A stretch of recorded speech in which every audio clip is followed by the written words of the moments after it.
പറ്റിയുള്ള വൃത്തങ്ങളോട് അദ്ദേഹം പറഞ്ഞിട്ടുള്ളതായാണ് നമുക്ക് മനസ്സിലാക്കാൻ സാധിക്കുന്നത്. പക്ഷേ പാർട്ടി വിരുദ്ധനാകുവാനും സുധാകരന് കഴിയില്ല.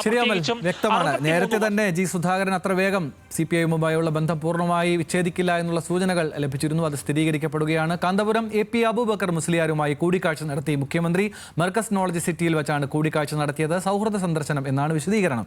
പ്രസാദ് ഉടുമ്പിശ്ശേരി കൊണ്ട് വിവരങ്ങളുമായി. തെരഞ്ഞെടുപ്പ് അടുത്തിരിക്കുമ്പോൾ ഇത്തരം കൂടിക്കാഴ്ചകൾക്ക് വലിയ പ്രസക്തിയുണ്ട്. പ്രസാദ്, എന്തൊക്കെ വിശദാംശങ്ങൾ?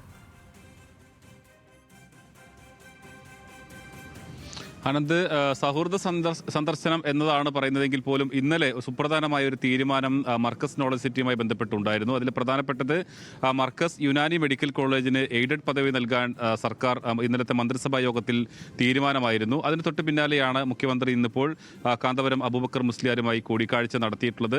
അതിൽ ഇന്ന് വയനാട് കോഴിക്കോട് തുരങ്കപാതയുമായി ബന്ധപ്പെട്ടുകൊണ്ട് തുരങ്കത്തിന്റെ ഫസ്റ്റ് ബ്ലാസ്റ്റ് മുഖ്യമന്ത്രി അതിന്റെ ഉദ്ഘാടനം നിർവഹിച്ചതിന് ശേഷം മടങ്ങുമ്പോഴാണ് അവിടെ അടിവാരത്തുള്ള അവരുടെ നോളജ് സിറ്റിയിൽ മുഖ്യമന്ത്രി സന്ദർശനം നടത്തുകയും കാന്തപുരവുമായി കൂടിക്കാഴ്ച നടത്തുകയും എല്ലാം തന്നെ ചെയ്തിട്ടുള്ളത്. എന്തായാലും ഈ തെരഞ്ഞെടുപ്പിൽ കാന്തപുരം വിഭാഗം LDF-ന് പിന്തുണ നൽകുമെന്നൊരു പ്രതീക്ഷ LDF-നുണ്ട്. പരസ്യമായി അത്ര നിലപാടൊന്നും തന്നെ പറഞ്ഞിട്ടില്ല. ഇന്നിപ്പോൾ ഈ നോളജ് സിറ്റിയുമായി യുനാനി മെഡിക്കൽ കോളേജുമായി ബന്ധപ്പെട്ടുകൊണ്ട് അതിൻ്റെ സെക്രട്ടറി നൽകിയിട്ടുള്ള പ്രതികരണത്തിൽ പറഞ്ഞത് സർക്കാരിൻ്റെ ഏതെങ്കിലും തരത്തിൽ തങ്ങളെ സ്വാധീനിക്കാൻ വേണ്ടിയല്ല അത്തരത്തിലൊരു എയ്ഡഡ് പദവി നൽകിയിട്ടുള്ളത്. അങ്ങനെ ആനുകൂല്യം നോക്കി വോട്ട് ചെയ്യുന്നവരല്ല ഞങ്ങൾ എന്ന് പറയുന്നു. എന്തായാലും ഈ സന്ദർശനത്തിന് ഈ ഒരു സാഹചര്യത്തിൽ രാഷ്ട്രീയ പ്രാധാന്യമുണ്ട്. ശരി പ്രസാദ്.